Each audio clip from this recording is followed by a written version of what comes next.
Ktu jemi në mbretërinë e Armando Dukës, dhe do flasim mbreti vet. Po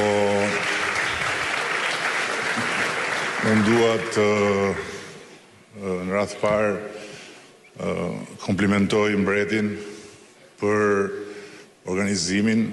Është çdo vit më i mirë, çdo vit më spektakolar. Kam një pyetje. Shiziu bë si revziu tani unë zef.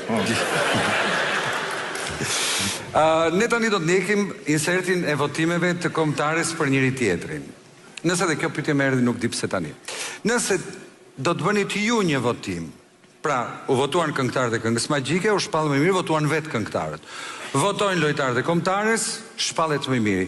Voton kabineti dhe ministri apo ministrja më e mirë, ju mendoni se kush e fiton dhe ju për cilin apo për cilën do votoni ju vetë. Jam kureshtar. Për ministrat e Shqipëri po këtu? Po. Ta lejmë këtë muhabet me kombëtarën këtu se vërtet jam shumë kureshtar. Nëse do votonte kabineti për veten e tyre. Nuk e di si do votonin. Për njëri tjetrin. Si mendon që po të votonin këta çunat për njëri tjetrin, do votonin për Armando Dukën, nuk diskutohet. Kështu që ja ku shpall dhe fituesi i kabinetit për vitin 2025.